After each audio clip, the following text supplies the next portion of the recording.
शाम के 7 बज चुके थे। बड़े शहर के एक आलीशान दफ्तर की 22वीं मंजिल पर एक बेहद कामयाब और अमीर शख्स अपने केबिन में बैठा था। नाम था उसका रुद्र। उसके पास गाड़ी, बंगला, शोहरत, सब कुछ था। लेकिन एक चीज नहीं थी, सुकून। वह 24 घंटे सिर्फ काम और पैसे के पीछे भागता रहता था। अचानक केबिन की लाइटें टिमटिमाई और कमरे का तापमान बर्फ जैसा ठंडा हो गया। रुद्र ने नजर उठाई तो सामने कुर्सी पर एक अजनबी बैठा था। उसने काले रंग का लंबा कोट पहना था और उसकी आंखें इतनी गहरी थीं जैसे कोई अंतहीन खाई। रुद्र हड़बड़ाया, तुम कौन हो? अंदर कैसे आए? सिक्योरिटी कहाँ है? अजनबी शांत आवाज में मुस्कुराया। उसकी आवाज में एक अजीब सा ठहराव था। उसने कहा, सिक्योरिटी नीचे ही रह गई रुद्र। मैं वो मुसाफिर हूं जो कभी बिना बुलाए नहीं आता, और जब आता हूं तो कोई मुझे रोक नहीं पाता। मैं तुम्हारा वक्त हूं और आज तुम्हारा सफर यहीं खत्म होता है। रुद्र के माथे पर पसीना आ गया। उसने कहा, नहीं, ये नहीं हो सकता। अभी तो मुझे लाइफ में बहुत कुछ करना है। मेरे पास करोड़ों का बिजनेस है। मुझे एक बहुत बड़ा प्रोजेक्ट साइन करना है। मुझे थोड़ा वक्त और दे दो।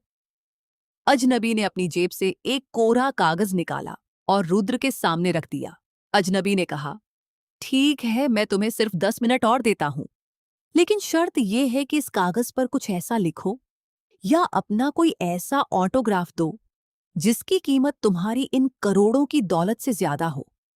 अगर तुम्हारी लिखी बात ने मेरे दिल को छू लिया तो मैं तुम्हें जिंदगी का कुछ वक्त तोहफे में दे दूंगा।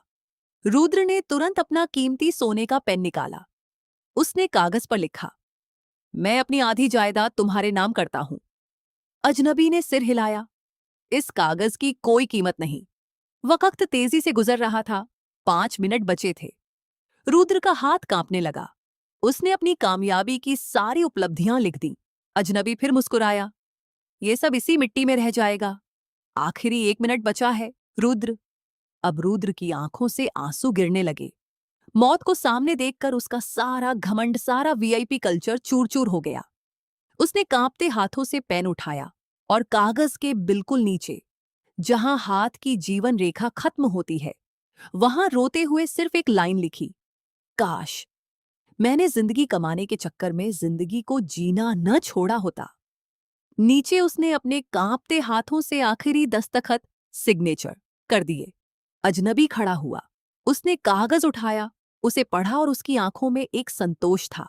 उसने कहा, रुद्र, तुमने आज अपनी पूरी जिंदगी की सबसे कीमती बात लिखी है। आज तुम्हारे इस दस्तखत ने तुम्हारी जान बचा ली। मैं तुम्हें कुछ साल और देता हूं, लेकिन याद रखना, ये वक्त बैंक बैलेंस बढ़ाने के लिए नहीं, बल्कि जिंदगी के सुकून को कमाने के लिए है।